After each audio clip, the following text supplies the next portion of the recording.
ದಂಡಾಧಿಕಾರಿಗಳು, ನನ್ನ ಮಾರ್ಗದರ್ಶಕರಾಗಿರ್ತಕ್ಕಂಥ ಗೌರವಾನ್ವಿತ ಇನ್ನೋರು ಆತ್ಮೀಯರು, ನನ್ನ ಸಹೋದರ ಸಮಾನರಿರ್ತಕ್ಕಂಥ ಕ್ರಿಯಾಶೀಲ ಕಾರ್ಯನಿರ್ವಹಣಾಧಿಕಾರಿಗಳಾಗಿರ್ತಕ್ಕಂಥ ಡಾಕ್ಟರ್ ಆನಂದ್ ಕುಮಾರ್ ಬಾಲಸುಬ್ರಹ್ಮಣ್ಯ, ಕಾರ್ಯಕ್ರಮ ಪಾಲ್ಗೊಂಡಿರ್ತಕ್ಕಂಥ ತಾಲೂಕು ಪಂಚಾಯತಿನ ಸಹಾಯಕ ನಿರ್ದೇಶಕರಾಗಿರ್ತಕ್ಕಂಥ ರಾಜಶೇಖರ್ ಹಿರೇಮಠ ಅವರು, ಹಾಗೆ ತಾಲೂಕಾ ಆಡಳಿತದ ನನ್ನ ಆತ್ಮೀಯರಾಗಿರ್ತಕ್ಕಂಥ ರಾಣೆ ಸರ್ ಅವರೇ, ಗುಂಗಿ ಸರ್ ಅವರೇ, ಮತ್ತು ಈ ಒಂದು ಅವಕಾಶಕ್ಕೆ ನನ್ನನ್ನು ಇಲ್ಲಿಗೆ ಕರೆತಂದಿರ್ತಕ್ಕಂಥ ದಾಮೋದರ ಅನುಕೂಲಿಕರ್ ಅವರೇ, ಎಲ್ಲರನ್ನ ಸ್ಮರಿಸ್ಕೊಳ್ತಾ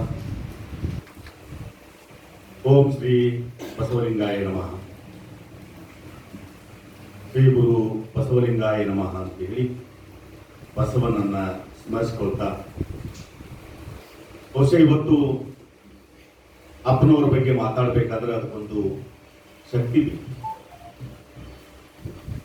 ಮಹಾಂತ ಅಪ್ಪನವರು ಮಾಡಿದಂತಹ ಕೆಲಸ ಇದೆಯಲ್ಲ, ಬಹುಶಃ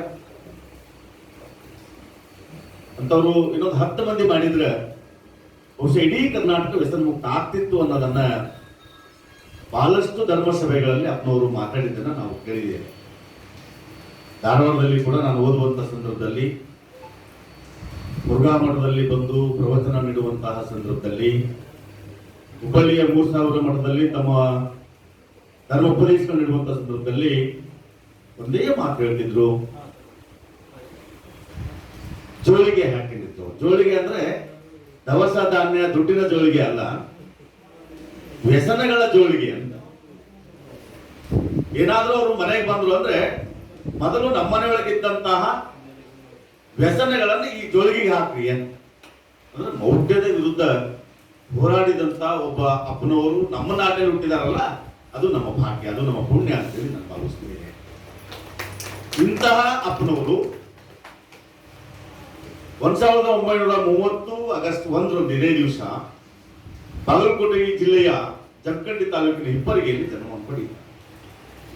ವಿರೂಪಾಕ್ಷಪ್ಪ ಮತ್ತು ನೀಲಮ್ಮ ಅಂತಕ್ಕಂಥ ಪಾಲ್ಭವಿ ಮಠನ ಮರಿತಾನ.